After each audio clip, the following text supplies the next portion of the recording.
नमस्कार। प्रादेशिक समाचार दर्शन के आज के अंक में आप सभी का स्वागत है।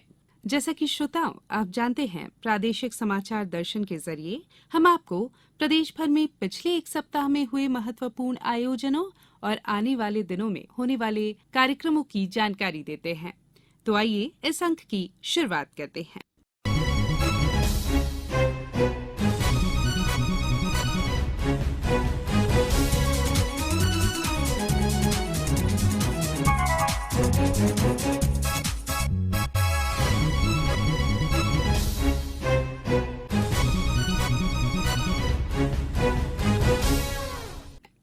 आपको बता दें कि आज इस अंक में हम बात करेंगे पूरे प्रदेश के साथ ही सतना जिले में चलाए जा रहे नशा मुक्ति अभियान पर। साथ ही सीहोर में स्वच्छता अभियान को लेकर क्या कुछ किया जा रहा है, वो भी हमारे संवाददाता हमारे साथ साझा करेंगे। कपड़ों पर ठप्पा छपाई, जिसे राष्ट्रपति अवार्ड भी मिल चुका है, जो नीमच की पहचान है, उस पर भी बात करेंगे। और दीपावली की तैयारी रायसेन जिले में किस तरह से चल रही है, ये भी आपको बताएंगे। तो आइए इस अंक को शुरू करते हैं। सबसे पहले बात करते हैं सतना जिले में। जिले में समाज को नशे की बुराई से दूर रखने के लिए 2 अक्टूबर से 30 नवंबर तक नशा मुक्ति अभियान चलाया जा रहा है। इसी पर और अधिक जानकारी के साथ जुड़ गए हैं हमारे सतना संवाददाता। शराब, गांजा, तंबाकू और नशीली दवाओं का उपयोग नशे के रूप में शिकार होने के बाद व्यक्ति पारिवारिक, आर्थिक और सामाजिक समस्याओं का शिकार हो जाता है। नशा अनेक बीमारियों का प्रमुख कारण भी बनता है, जिसमें जिले के शहरी और ग्रामीण क्षेत्रों में नशे के विरुद्ध कई कार्यक्रम आयोजित कर जन जागरूकता अभियान चलाया जा रहा है। जिले के शिक्षण संस्थाओं में भाषण, संगोष्ठी, पोस्टर, चित्रकला प्रतियोगिता आदि कई जागरूकता कार्यक्रम आयोजित किए जा रहे हैं। पुलिस विभाग द्वारा नशे के विरुद्ध अभियान चलाकर इसके अवैध कारोबार में लिप्त व्यक्तियों पर कार्रवाई भी की जा रही है। साथ ही ग्राम रक्षा समितियों के माध्यम से नशा मुक्ति का संदेश भी दिया जा रहा है। कार्यालयों में नशा मुक्ति की शपथ दिलाई जा रही है। ग्राम पंचायत की ग्राम सभा में नशा मुक्ति की शपथ दिलाने के साथ गांव को नशा मुक्त बनाने संबंधी प्रस्ताव भी पारित किया जाएगा। सामाजिक न्याय विभाग द्वारा आम जनता तथा सामाजिक संगठनों से नशा मुक्त अभियान में सहभागी बनने तथा नशे की बुराई को समाज से मिटाने के सहयोग की भी अपील की गई है। प्रादेशिक समाचार दर्शन के लिए सतना से मैं लाल बहादुर तिवारी। स्वच्छता सर्वेक्षण में पहली बार राष्ट्रीय स्तर पर टॉप 100 में सीहोर जिले के 3 नगर शामिल होने पर नागरिकों में हर्ष व्याप्त है। राष्ट्रीय स्तर पर जारी स्वच्छता रैंकिंग में जिले के नगरीय निकायों ने बाजी मारी है। ज्यादा जानकारी दे रहे हैं हमारे सीहोर संवाददाता। स्वच्छता सर्वेक्षण वर्ष 2022 में राजस्थान एवं महाराष्ट्र को पीछे कर मध्य प्रदेश इस बार सबसे स्वच्छ राज्य बन गया है। स्वच्छता सर्वेक्षण में पहली बार सीहोर जिले के नगरीय निकाय टॉप 100 में शामिल हुए हैं। जिले की नगर पालिका परिषद सीहोर, नगर परिषद शाहगंज एवं बुधनी इस वर्ष की स्वच्छता रैंकिंग में टॉप 100 में चुने गए हैं। 1 लाख से अधिक की जनसंख्या वाले नगरों में सीहोर स्वच्छता रैंकिंग में 68वें स्थान पर रहा है। 1 लाख से कम जनसंख्या वाले नगरों में राष्ट्रीय स्तर पर बुधनी 61वें स्थान पर तथा शाहगंज 92वें स्थान पर आया है। गत वर्ष के स्वच्छता सर्वेक्षण में सीहोर शहर को देश भर में 17वां स्थान हासिल हुआ था। उसके बाद से नगर पालिका परिषद द्वारा शहर को स्वच्छ व सुंदर बनाने के कवायदों को शुरू कर दिया गया था। कचरा गाड़ियों घर घर जाकर कचरा कलेक्शन करने से लेकर कूड़ा घर और नालियों की नियमित सफाई का क्रम अनवरत जारी रहा। इसके अलावा सैकड़ा खेड़ी मार्ग, पुराना हाईवे, टाउन हॉल के सामने, नदी चौराहे आदि स्थानों को युद्ध स्तर से तरीके से सुंदर बनाने के सकारात्मक प्रयास किए गए। इसका परिणाम ये निकला कि गत वर्ष की 170वें रैंकिंग पाने वाले सीहोर शहर ने इस साल देश भर के 4354 शहरों की महानगर पालिका, नगर निगम, नगर पालिकाओं और नगर परिषद के बीच मुकाबले में 4906 अंकों के साथ 68वां नंबर हासिल किया है। प्रदेश के लोक स्वास्थ्य एवं परिवार कल्याण मंत्री तथा जिले के प्रभारी मंत्री डॉक्टर प्रभुराम चौधरी ने स्वच्छता सर्वेक्षण में पहली बार राष्ट्रीय स्तर पर टॉप 100 में सीहोर जिले के 3 नगर शामिल होने पर खुशी जाहिर करते हुए बधाई दी तथा उम्मीद व्यक्त की है कि आने वाले समय में ये स्थान शीर्ष पर होगा। पूरे देश में सीहोर 68वें नंबर पर आया है। मैं सीहोर नगर के सभी नागरिकों के लिए बहुत बहुत बधाई और शुभकामनाएं देना चाहता हूं कि आज देश में 68वें नंबर पे है और आने वाले समय में हम लोग 1 नंबर पे भी है। प्रादेशिक दूरदर्शन के लिए सीहोर से प्रदीप सिंह चौहान। सागर में शासकीय इंजीनियरिंग कॉलेज में मध्य प्रदेश के 14 जिलों के लिए अग्निवीर भर्ती रैली का आयोजन हो रहा है। इसी पर विस्तार से जानकारी दे रहे हैं हमारे सागर संवाददाता। यह भर्ती रैली 6 अक्टूबर से लेकर 16 अक्टूबर तक आयोजित होगी। अग्निवीर भर्ती रैली में 14 जिलों के 73,000 युवा शामिल हो रहे हैं। अग्निवीर भर्ती रैली की पूरी प्रक्रिया जिला प्रशासन और सैन्य प्रशासन के संयुक्त आयोजन द्वारा संपन्न कराई जा रही है। यहां पर सुरक्षा से लेकर खाने पीने के व्यापक इंतजाम किए गए हैं। पिछले 3 दिनों में करीब 12,000 युवा इस भर्ती रैली में शामिल हो चुके हैं। कलेक्टर दीपक आर्य ने बताया कि वर्षा होने के बावजूद भी पूरे इंतजाम किए गए हैं। सागर जिले में अग्निवीर भर्ती रैली 6 अक्टूबर की मध्यरात्रि से प्रारंभ हो गई है और पहले दिन सागर और श्योपुर जिले के प्रतिभागियों ने भाग लिया, जिसमें लगभग 7,000 लोगों ने अपना आवेदन भरे थे, जिसमें से 4,000 के आसपास विद्यार्थी या अभ्यर्थी आए जो उन्होंने दौड़ में पार्टिसिपेट किया और भर्ती प्रक्रिया में उन्होंने पार्टिसिपेट किया। व्यवस्थाएं चूँकि सब पहले से कर ली गई थी, सारी व्यवस्थाएं बनाई गई थी जिससे कि रैली सुचारू रूप से संपन्न हो पाए, लेकिन बारिश के कारण थोड़ा सा व्यवधान हुआ और उसके लिए उससे बस ये इतना सा व्यवधान हुआ कि जो रैली 3 बजे प्रारंभ होनी थी वो सुबह 6 बजे हुई, लेकिन समय पर वह दौड़ वाला जो हिस्सा भाग था रैली का, भर्ती रैली का, वह समाप्त हो गया था और अब प्रक्रिया चल रही है।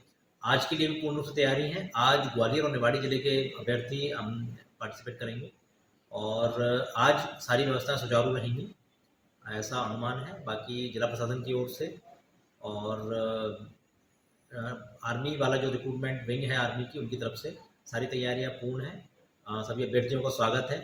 बस मेरी सभी अभ्यर्थियों से अपील है कि शांति व्यवस्था बनाए रखें, सभी को अवसर दिया जाए। प्रादेशिक समाचार दर्शन के लिए सागर से मैं विनोद। नीमच जिले की जावत तहसील के ग्राम तारापुर उम्मेदपुरा की लगभग 400 साल पुरानी नांदना प्रिंट कला आज भी राष्ट्रीय और अंतर्राष्ट्रीय स्तर पर विशेष पहचान रखती है। इसी पर अधिक जानकारी दे रहे हैं हमारे नीमच संवाददाता।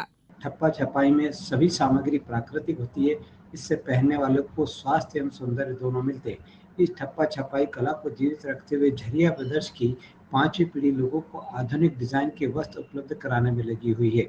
इसी परिवार के पवन झरिया का ठप्पा छपाई में बेहतरीन कार्य करने पर 2017-18 के राष्ट्रीय अवार्ड के लिए चुना गया है। कोरोना के कारण अभी आयोजन नहीं हुआ। इसी गांव से अन्य शिल्पियों को पूर्व में राज्य स्तरीय अवार्ड भी मिले हैं। ठप्पा छपाई एवं नेचुरल रंगाई का यह कार्य वर्षों से इस गांव में किया जा रहा है और अब विदेश में भी इसकी मांग बढ़ गई है। छपाई का यह पूरा काम हैंड ब्लॉक प्रिंटिंग द्वारा हाथों से किया जाता है। इसमें किसी भी मशीनरी का उपयोग नहीं होता है। हाथ से बने कपड़ों पर प्राकृतिक रंगों का उपयोग कर उत्पाद तैयार किए जाते हैं। इन उत्पादों की खासियत ये होती है कि यह पहनने वाले व्यक्ति को किसी प्रकार की हानि नहीं पहुंचाते हैं। इसे बढ़ावा देने के लिए संत रविदास हस्तशिल्प एवं हाथकरघा विकास निगम ने तारापुर में एक केंद्र खोल रखा है, जहां से शिल्पी अपने माल को मृगनयनी शोरूम या अन्य शासकीय विभागों तक पहुंचाते हैं। प्रादेशिक समाचार दर्शन, नीमच, दिनेश प्रजापति। रीवा में बिना हेलमेट पहने दुपहिया वाहन चलाने वालों के खिलाफ कार्रवाई की जा रही है। अधिक जानकारी दे रही हैं हमारी रीवा संवाददाता। जिंदगी की सुरक्षा को लेकर गंभीर न रहने वाले ऐसे लोग जो बिना हेलमेट के दोपहिया वाहन चला रहे हैं, उन्हें पुलिस की सख्त कार्यवाही का सामना करना पड़ रहा है। चौराहों पर पुलिस की सख्त निगरानी और कार्यवाही से बचने के लिए मोहल्ले की छोटी गलियों से बचकर निकलने वाले लोगों पर वहां पर लगे सीसीटीवी कैमरों से निगरानी रखी जा रही है और बिना हेलमेट पकड़े जाने पर उन्हें वाहन नंबर के आधार पर चिन्हित कर जुर्माना उनके घर पहुंचकर वसूला जा रहा है।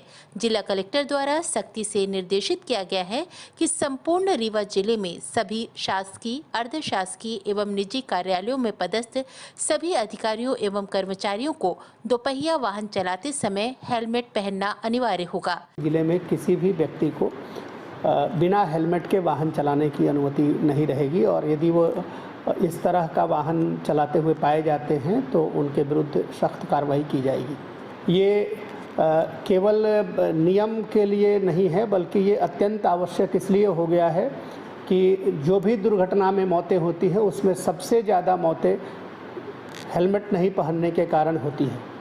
हम ज़िले भर की सभी माताओं बहनों से और सभी सिविल सोसाइटी के लोगों से, मीडिया के साथियों से ये हमारा अनुरोध है कि एक ऐसा वातावरण बनाए ताकि लोग घरों से निकलने के साथ ही हेलमेट लगा लें।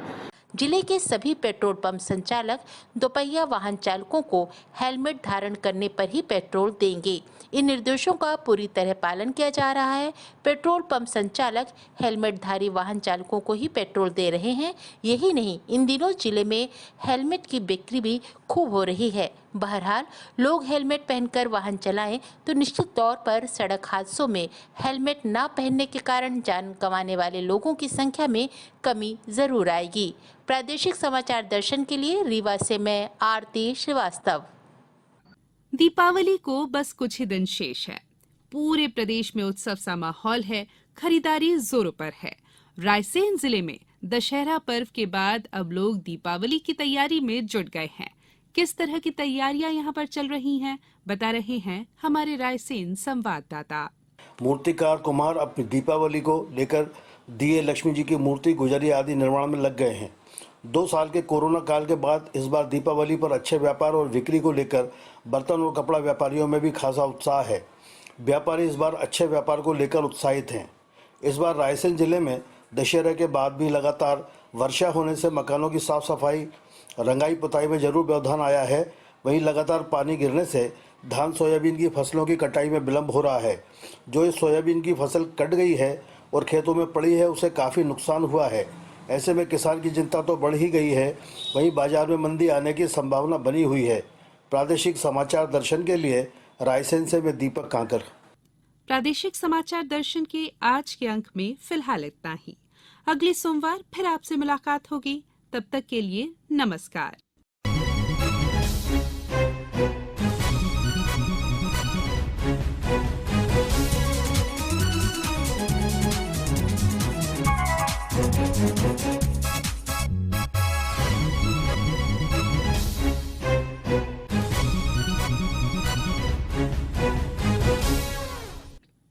आलेख और वाचन स्वर संयुक्ता बैनर्जी। प्रस्तुति प्रादेशिक समाचार एकांश भोपाल।